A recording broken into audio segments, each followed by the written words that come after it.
Video sobre la biografía de Charles Spurgeon. Vamos a hablar de múltiples temas acerca del príncipe de los predicadores en base a este libro que es la biografía de Charles Spurgeon, publicado por Editorial CLIE y escrito por Juan Carlos de la Cruz. Y vamos a hablar acerca de Charles Spurgeon, sí, este hombre ordinario con resultados extraordinarios. En base a eso conversamos con Juan Carlos de la Cruz, que si querés saber quién es, te dejo aquí el link del video donde hablamos del autor específicamente de este libro. Lo primero que le preguntamos tiene que ver con Charles Spurgeon, su base doctrinal, su influencia desde sus ascendentes en cuanto a doctrina, sus bases puritanas. Bueno, todo eso desarrollado en la respuesta. Escuchemos. Spurgeon progresó en madurez, no en fundamento teológico. ¿Por qué no? Bueno, la cuestión con Spurgeon es que él es hijo y nieto y hasta tataranieto de pastores congregacionalistas que eran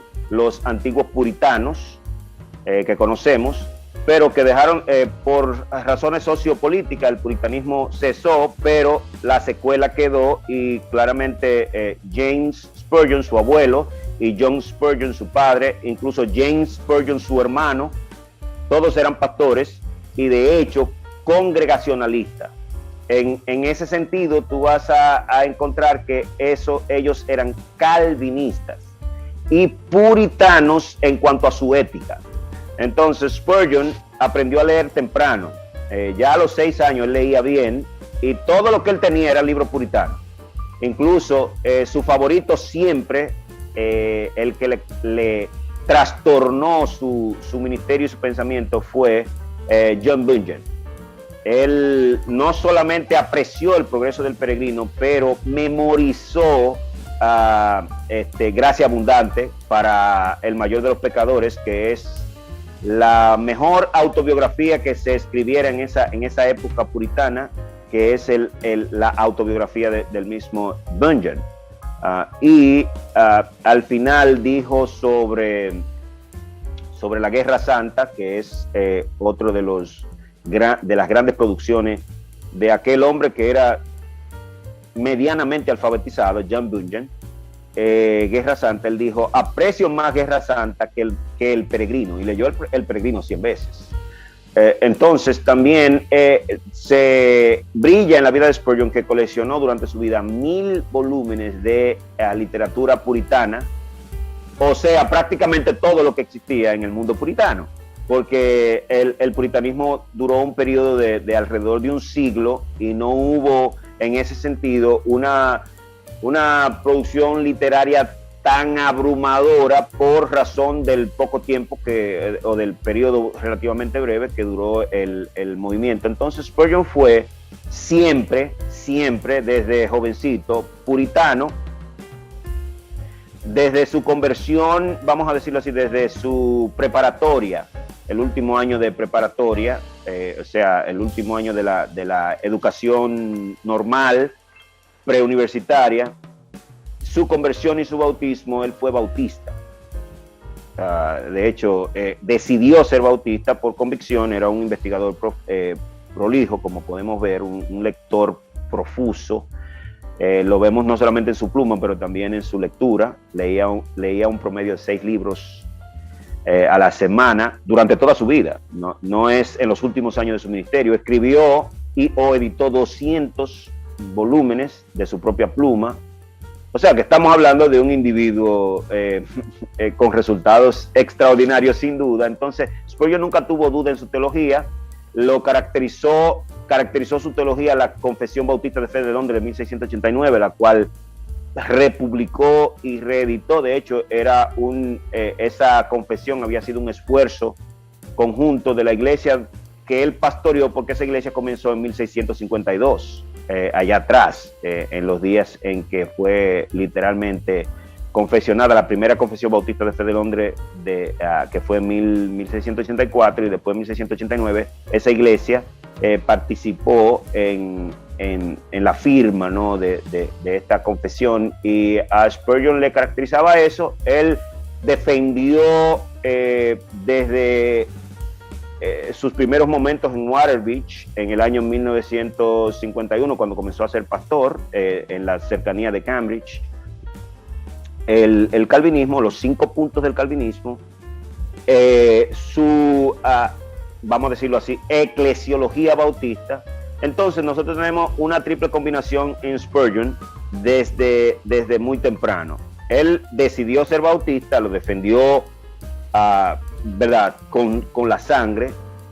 Era puritano de ética y, vamos a decirlo así, eso lo inclinaba obligatoriamente a ser calvinista de teología. Él no prefería ser nombrado con algún nombre humano, ¿verdad?, como calvinista. Él, no era de su preferencia, pero entendía también que no había quizás otro modo más eficiente para mencionar lo que engloba ese tipo de pensamiento soteriológico, o la doctrina de la salvación y la soberanía de Dios, que son sus pilares. Entonces, Spurgeon tuvo claro en ello desde el principio. Lo que caracterizó a Spurgeon por encima de los tantos en sus días fue él mismo lo dice, su apego a Cristo.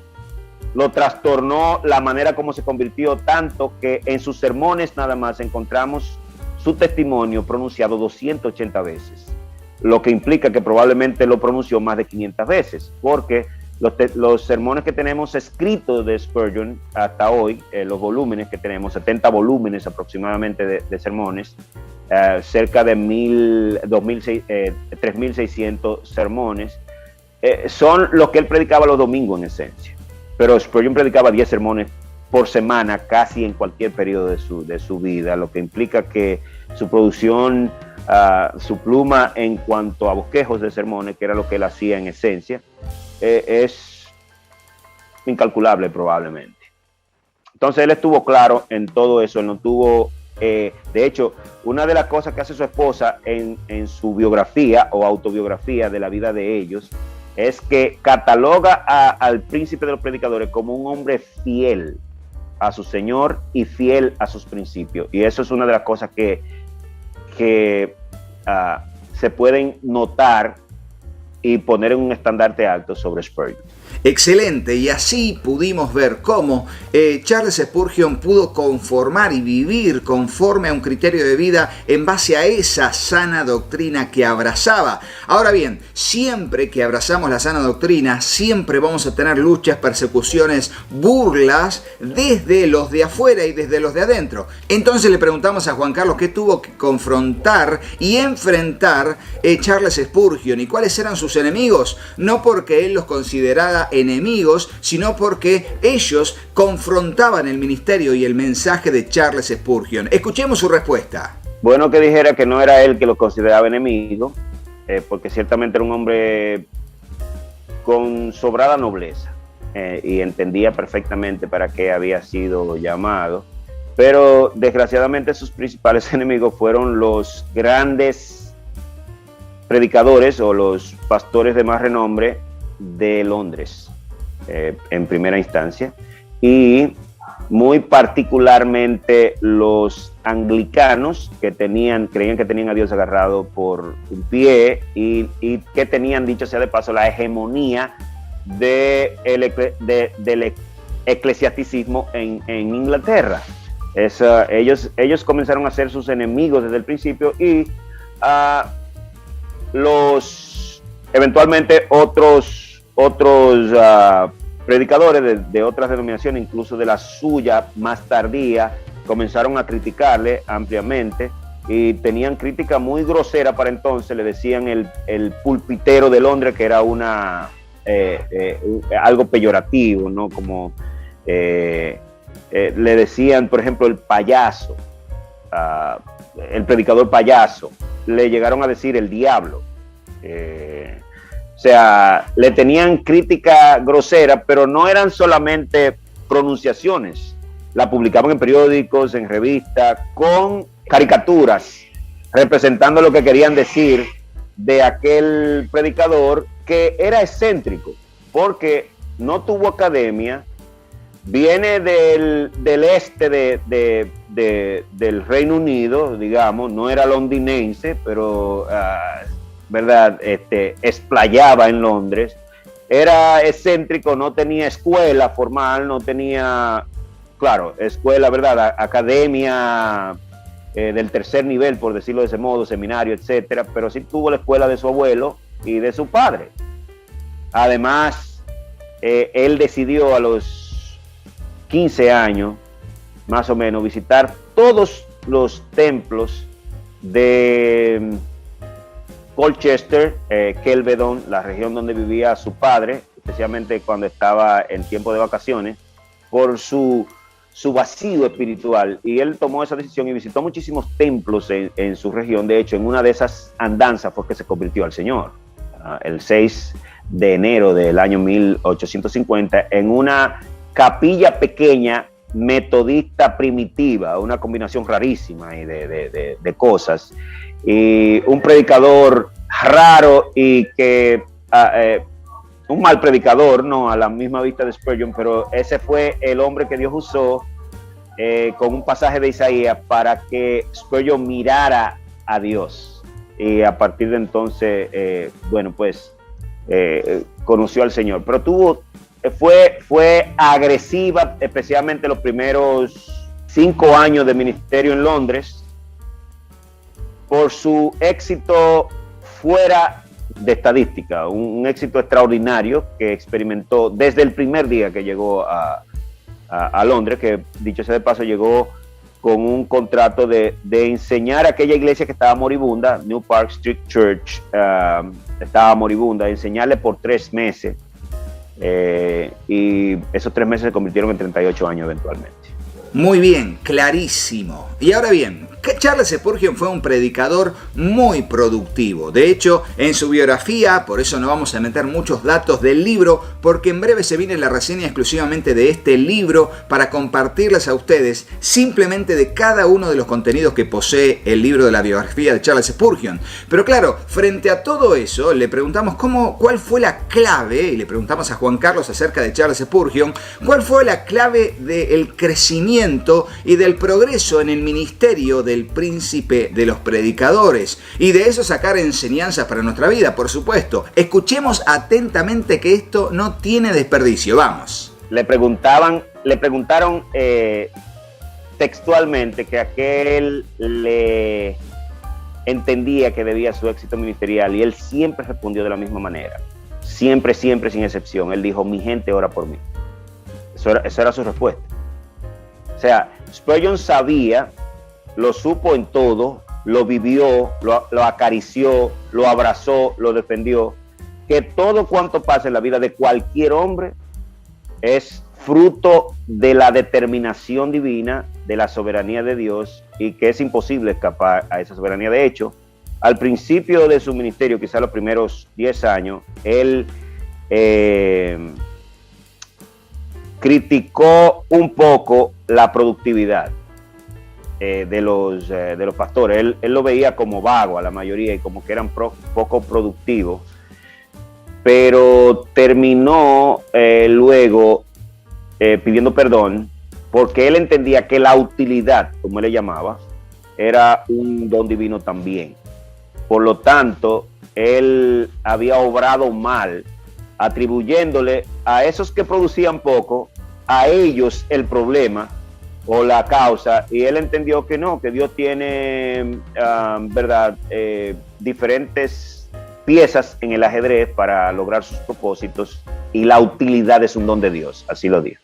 Muy bien, extraordinario. Espero que hayamos atesorado cada uno de los consejos que surgen de la respuesta que nos acaba de dar Juan Carlos acerca de la vida de Charles Spurgeon. Y ahora nos vamos a meter en el lado más débil de Charles Spurgeon. Siempre recuerdo la frase que dice el apóstol Santiago, donde dice que Elías era un hombre sujeto a debilidad, ¿no? Sin embargo, Dios lo usó, Dios le respondió sus oraciones para que llueva o no llueva. Bueno, de esa manera y en base a ese pasaje es que vamos a hablar de el hombre sujeto a debilidad que fue Charles Spurgeon, su vulnerabilidad física, su enfermedad, sus dolores y su corta vida comparado por allí con otros siervos de Dios que vivieron 80 y pico, 90 y pico de años. Bueno, en base a eso, Charles Spurgeon, un hombre sujeto a debilidad, es que ahora vamos a hablar de esto, y tremendo también el contenido que nos va a edificar. Escuchen. Lo que sorprende en la vida de Spurgeon es cómo él fue tan productivo a pesar de ser un hombre con una salud crítica desde los 24 años.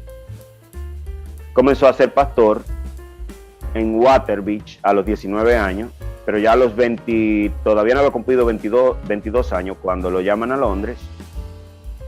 Y no habían pasado 3 años cuando ya sus reuniones alcanzaban hasta 8,000 personas.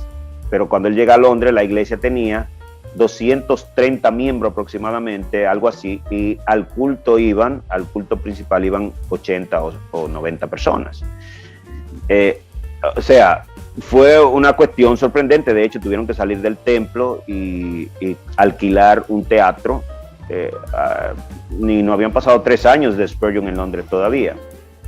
Entonces, eso no es o sea, la pregunta que me hiciste va a que Spurgeon fue tan sufrido, que por agotamiento físico, fruto de ambas cosas, de su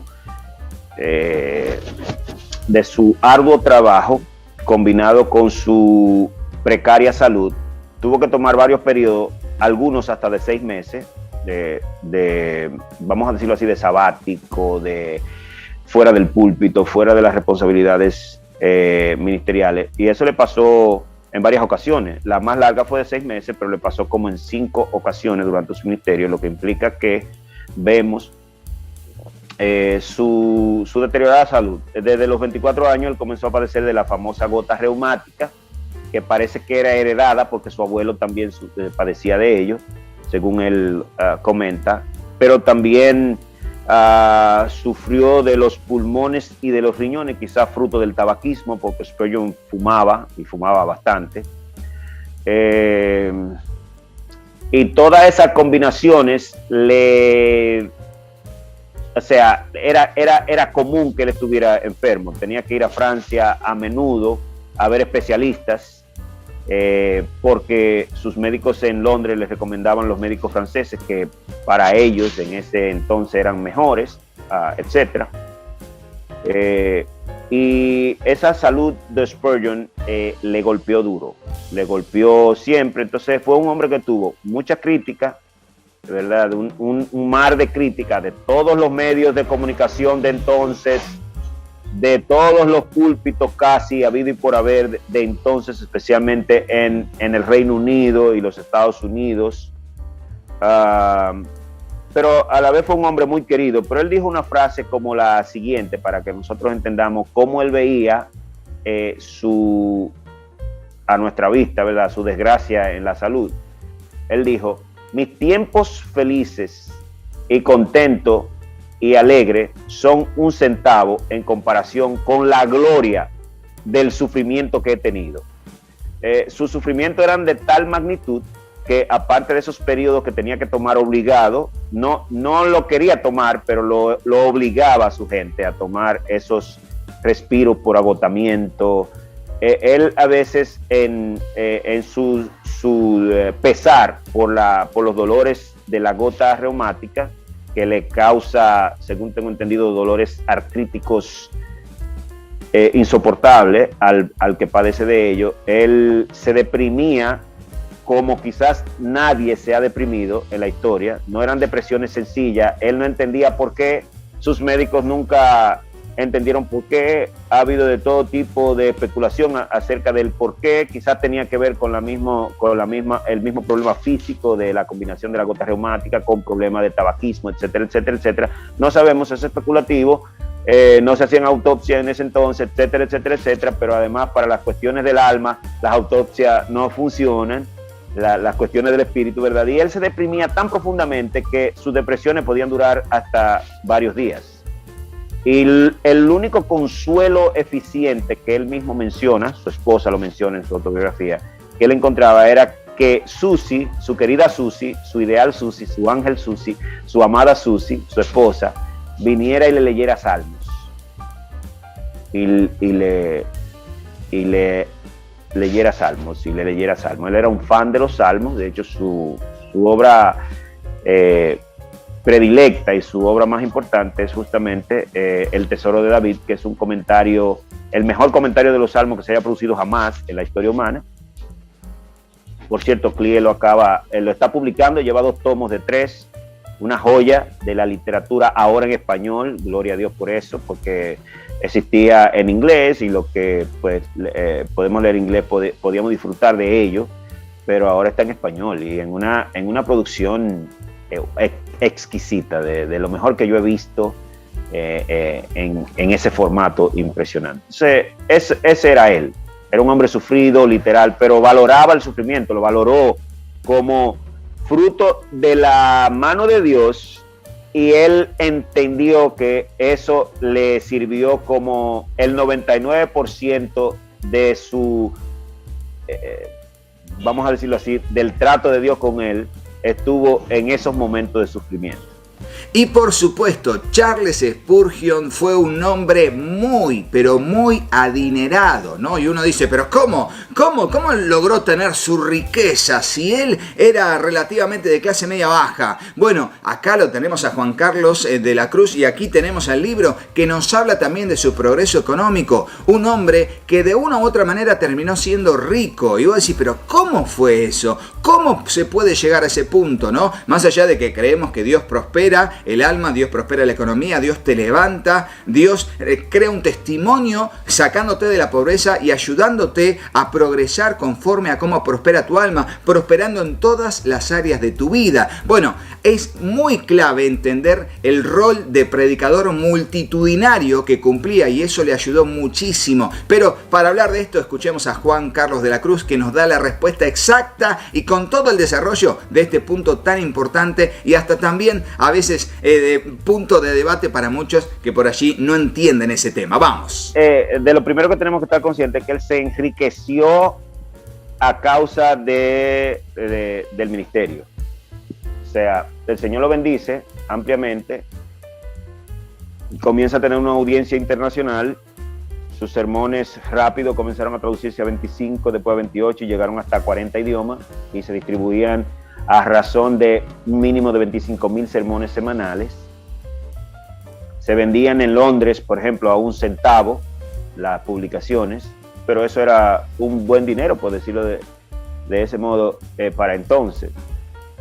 Un individuo con una audiencia en todos los estratos, desde los reyes y príncipes de Gales, de Inglaterra, de Escocia, de Holanda, muy particularmente de esas, incluso de Irlanda también, que le visitaban a oírle predicar y apoyaban su causa en ocasiones, etcétera, etcétera, hasta homeless, personas que viven debajo del puente, y prostitutas, literalmente, que iban a oírle predicar, y que algunos de ellos se convirtieron y se hicieron miembros porque ellos tenían ministerio en todos esos estratos.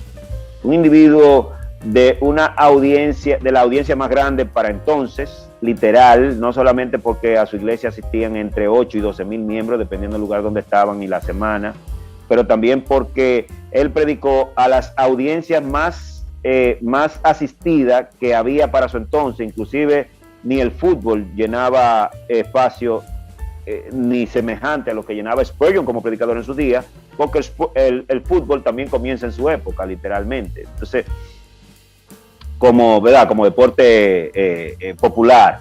Pero este individuo llegó a predicar a audiencia de 28,000 personas sin altavoces al aire libre. Era mucha gente.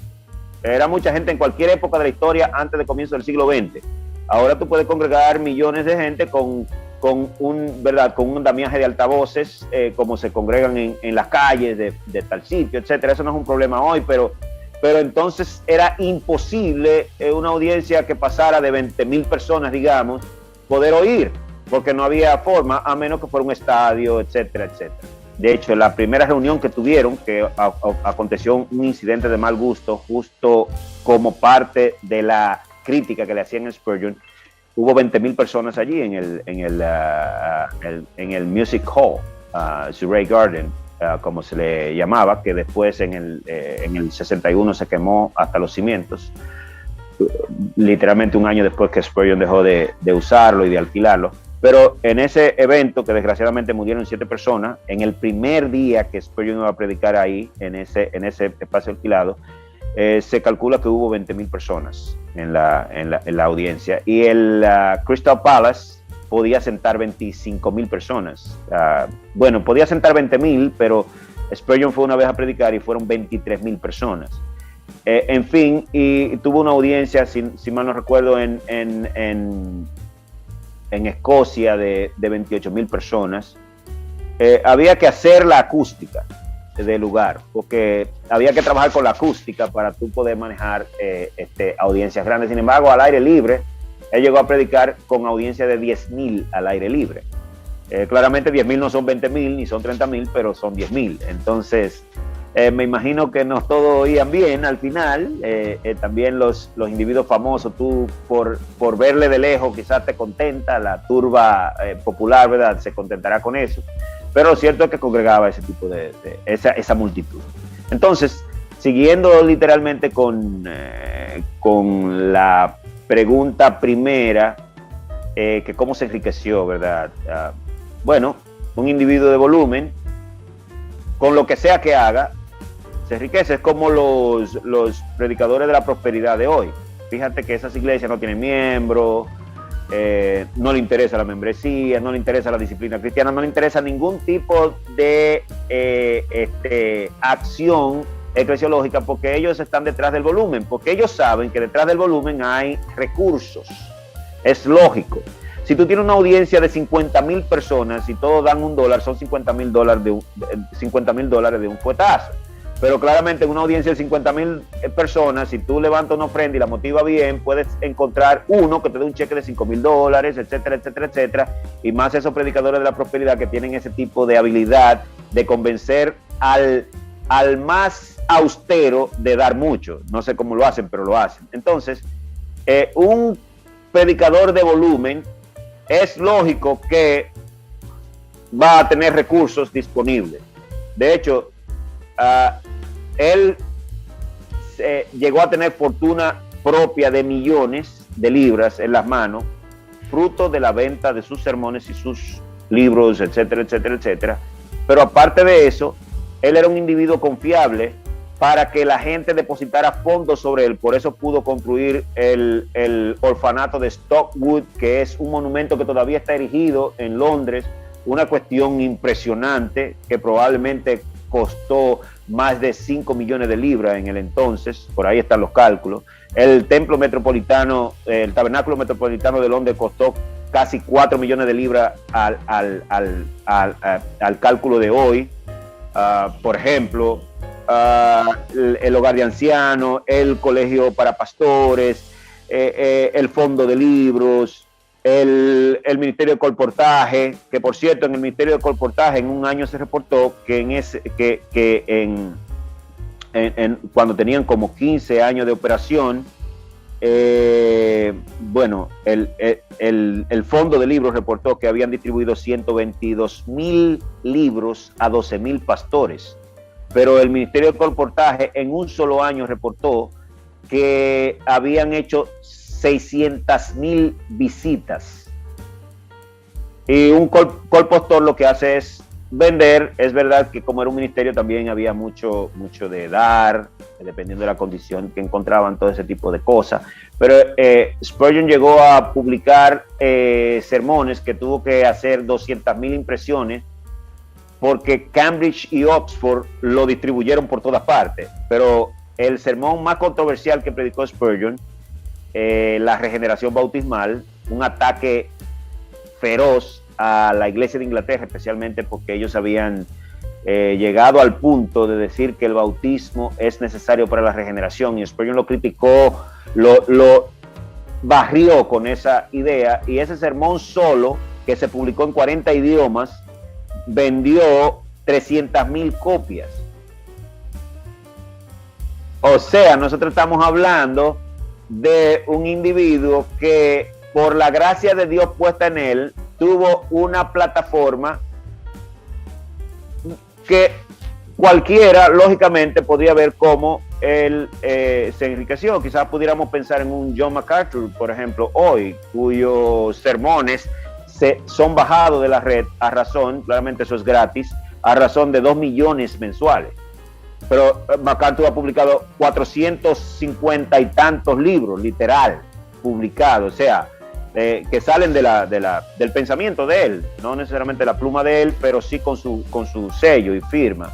Entonces, un individuo tan popular, con una iglesia no tan grandota, pero con una audiencia mundial, que sus sermones son bajados por 2 millones de usuarios al mes, nosotros podemos ver cómo esa plataforma ¿verdad? Es susceptible de que en cuestión de poco tiempo tú puedas manejar recursos millonarios, y eso fue lo que hizo Spurgeon. La gloria y la gracia de Spurgeon es que todos esos recursos, casi sin excepción, él lo destinó a diferentes razones del ministerio.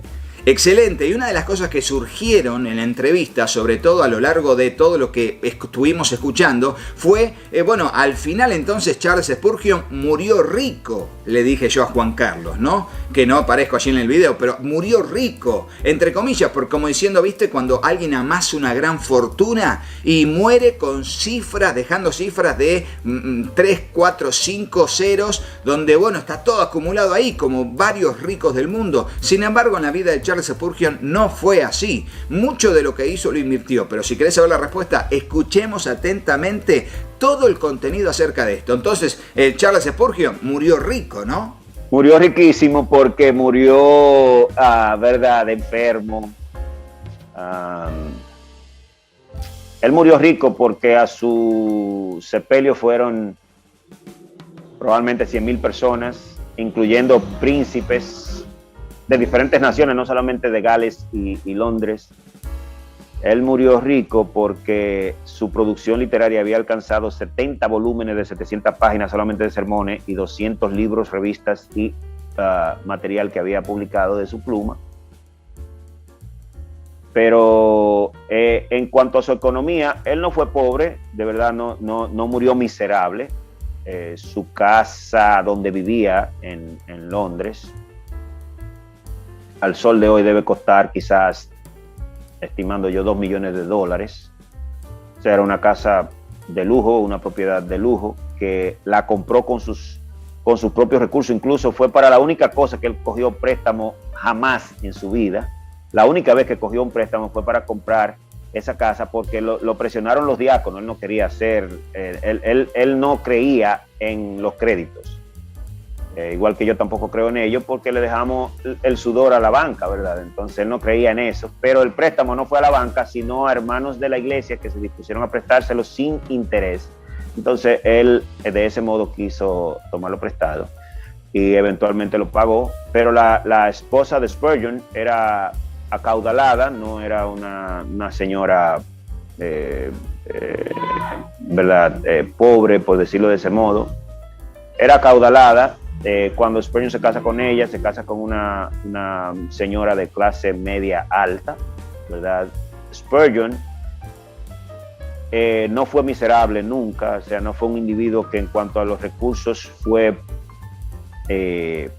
vamos a decir, alguien que pasó crujías, pero sus primeros 2 años de vida laboral, que comenzó tempranito, a los 16 años de edad, él tuvo dificultades con las finanzas, porque, por ejemplo, cuando comenzó a pastorear en Water Beach, le pagaban 25 libras al año, o sea, 2 libras al mes, y era profesor de educación normal en una escuela que probablemente le pagaba 20 o 25 otras libras al año. Eso no ha dado para comer en ninguna época. Entonces, y gracias a Dios en ese punto él era solo, él era soltero todavía, y eso pues le ayudaba, pero él confiesa que tuvo ese tipo de dificultades porque no podía comprarse todos los libros que quería, por ejemplo. Gracias a Dios que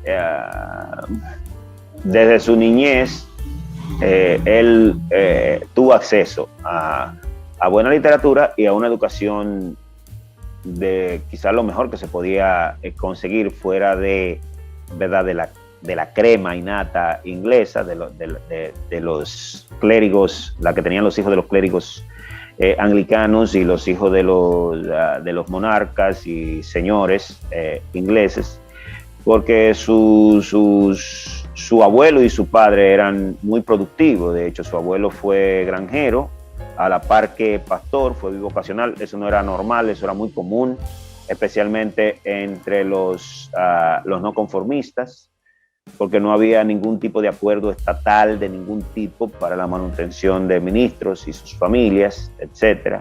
Y su padre fue primero comerciante y después trabajó muchos años como contador de una mina de carbón, si mal no recuerdo, en la ciudad donde vivía, Colchester, que estaba cerca de Kelvedon, donde eventualmente fue también pastor bivocacional de una iglesia congregacional. Y Spurgeon comenzó, acabando de terminar la escuela normal, fue, como dijimos, maestro y pastor, pero de una iglesia pequeña. No obstante, eventualmente llega a Londres y sus finanzas comienzan también a mejorar con la responsabilidad que tenía, pero su fortuna le vino literalmente por la venta de sus libros, particularmente, y sermones. El primer libro que escribió,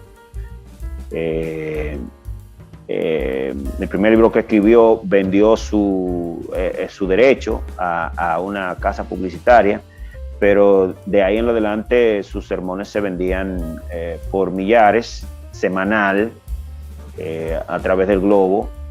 Había derecho de autor que él tenía, las revistas y periódicos publicaban sus bosquejos, sus sermones, sus ideas, aparte de la crítica, etc. Y todo eso le granjeó una extraordinaria fortuna que él mismo decidió utilizar para los ministerios que tenía. Los primeros quizás 10 años en Londres no fueron de lo mejor en materia de sus finanzas. De hecho, en el hogar de ancianos que había heredado, él mismo y su señora tenían que manejar una granja para poder sustentar ese ministerio, etc. Pero gracias a su prolija pluma y esfuerzo, ¿verdad? Y como dijimos, esa plataforma de audiencia, eventualmente cualquier cosa que producía Spurgeon se vendía en masa, y eso le granjeó una fortuna que siguió usando para el ministerio. Así que no murió rico, murió, no vamos a decir pobre, porque yo creo que sería una expresión mezquina, pero no tuvo fortuna propia.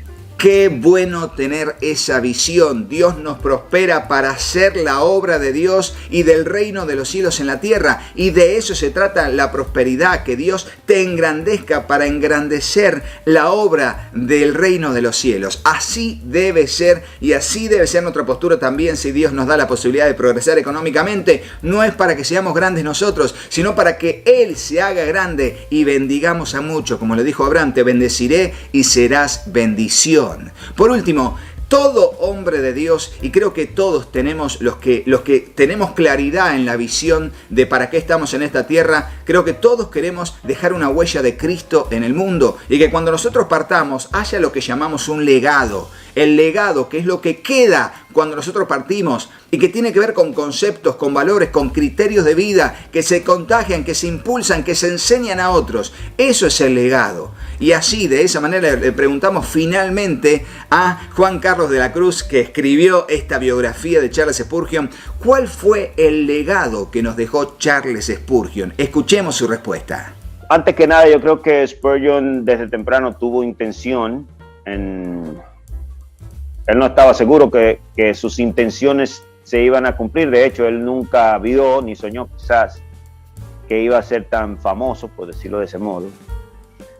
Pero en cuanto a su legado, yo creo que, como comenzamos hablando, su fidelidad a Cristo, su fidelidad a su esposa, su fidelidad a su congregación local y su fidelidad a su agenda laboral son cosas que nosotros debemos copiar y yo diría que imitar en el buen sentido de la palabra. Acuérdese que dijimos que él tenía una ética puritana. Lo que caracterizó la ética puritana fue la pureza moral. O sea, ellos preferían tirarse de un puente en vez de utilizar sus ojos para la inmoralidad. Sus ojos. Y eso caracterizó a Spurgeon. Una cosa que está en el libro, pero no lo hemos dicho aquí con respecto al ambiente, ¿verdad?, de la vida de Spurgeon, es que Susie, desde los 34 años, fue inválida.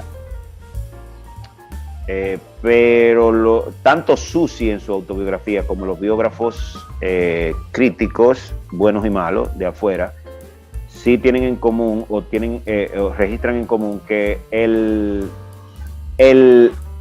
amor, la relación marital de ellos fue tan ideal que probablemente no tenga paralelo en la historia. Impresionante, ¿verdad? Ahí están sus cartas en esa biografía de Susie, de 2 volúmenes, que ella escribió junto con el amanuense de Spurgeon. Está descrito todo desde la pluma de ella, ¿verdad? Cómo fueron las cosas en realidad, y es impresionante leerlo. Es como si estuviera leyendo una novela épica de un amor ideal.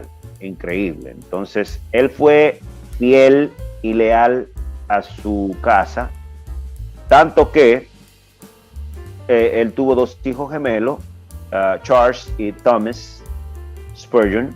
Ambos fueron pastores.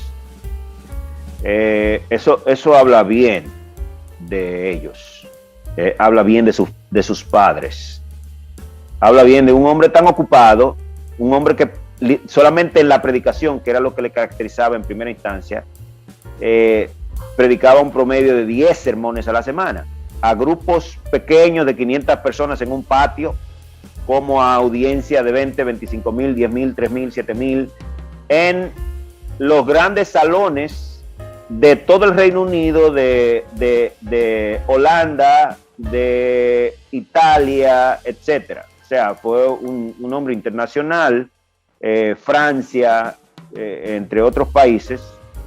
Todo eso habla bien de él, un hombre tan ocupado, con una edad dirigido, primero fue coeditor de la revista bautista londinense, que era algo grande en ese entonces, y después él mismo creó su propia revista llamada La Espada y la Cuchara de Albañil, de la cual se produjeron 28 volúmenes en su vida.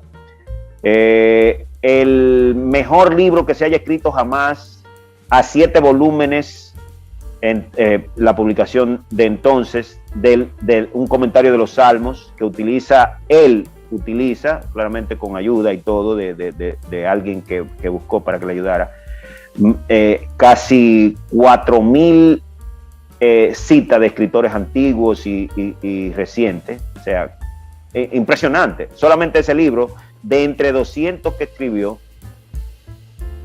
y lo que hemos dicho de su producción, ¿verdad?, de sermones, etcétera, etcétera, etcétera. Eso habla bien. Eso habla, o sea, su legado es el resultado de un hombre fiel, de un hombre que desde sus cimientos tenía una ética clara, bien definida, bien cristalina, una teología o un frame teológico, un marco teológico establecido, llámese muy particularmente que lo defendió, los 5 puntos del calvinismo, lo defendió tanto que cuando dedicaron el Tabernáculo Metropolitano de Londres, invitó a 5 predicadores para que cada uno en una campaña de varios días predicara sobre uno de esos puntos, y él inició con una perspectiva general de eso. Y cuando lo vemos a él, hubo un letrero que se escribió en el tabernáculo que definía su vida, su obra, su ministerio, su visión del ministerio, etcétera, etcétera, etcétera. Nosotros vemos un legado de un hombre fiel a Cristo, pero sobre todo Spurgeon fue predicador. Nosotros podemos hablar de la teología de Spurgeon, ¿verdad? De Spurgeon como maestro, de Spurgeon como predicador, de Spurgeon como emprendedor, que como él quizá no ha habido nadie en la historia humana, diría yo, como emprendedor, porque dirigió 66 ministerios, todos los cuales fueran ministerios que requieren de recursos de millones hoy día, todos, y él inició la mayoría de ellos y los dirigió eficientemente todos. Era un administrador extraordinario, impresionantemente. Entonces tenemos un legado de un hombre, de lo que Dios puede hacer en la mano de un hombre entregado a sus propósitos, y él lo exaltó una y otra vez. Entonces él fue por sobre todo predicador, aparte de todos esos ministerios, pero como escritor ha sido el más leído escritor evangélico de la historia, incluyendo, tú puedes sumar ahí a Agustín, a Edwards, al mismo Bunyan, en fin, 300 millones de personas le han leído a él durante toda la historia, y probablemente ese numerito queda corto. Entonces un hombre como él, ¿verdad?, puesto en estrechez en su salud, puesto en una fama que pocos la tenían en sus días, y ejerciendo los ministerios que ejerció, la condición de su familia, de su esposa, etcétera, que haya sido fiel, y que hasta hoy no encontremos comentarios groseros de ningún tipo acerca de su persona. Yo creo que él nos deja un legado a nosotros de el valor de la fidelidad a Cristo y a las cosas que nos rodean, sea familia, sea instituciones, etcétera. Yo creo que ese es el gran legado que aprendemos de la vida de Charles Haddon Spurgeon. Excelente, realmente para mí, les digo, fue muy pero muy edificante toda esta entrevista. Recordad que muy pronto, ya habiendo hablado tanto, vamos a hablar y exclusivamente vamos a hacer la reseña de este libro, de la biografía de Charles Spurgeon. Así que estate atento al canal para recibirlo, pero ¿sabés qué? Si vos querés conseguir este libro, recordalo que tenés dos medios muy buenos para conseguirlo. En principio lo podés conseguir a través del sitio CLIE.es, ingresando, buscando el libro, agregando los materiales que quieras, porque sabés que por ser suscriptor del canal tenés un descuento adicional a través de un código de descuento que tenemos, que es el que está en pantalla. Directamente ingresás al sitio de CLIE.es, elegís el material que quieras adquirir, y luego a un costado va a estar código de descuento, y allí directamente vas a poder poner el código de descuento así con mayúscula como figura, y te van a hacer un descuento adicional. Y si tu compra es mayor a 50 euros, el envío es gratis a todo el mundo. Y si tu compra es menor a 50 euros pero vivís en Estados Unidos, España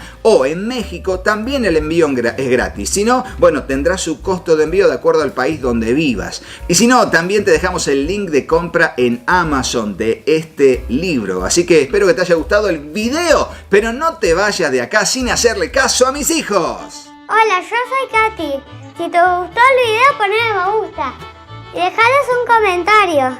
Hola, yo soy Juanpi. Suscríbete al canal y activa la campanita. Y acordate de compartirlo con tus amigos. Que Dios los bendiga muchísimo. Y hasta el próximo video. ¡Chao, chao!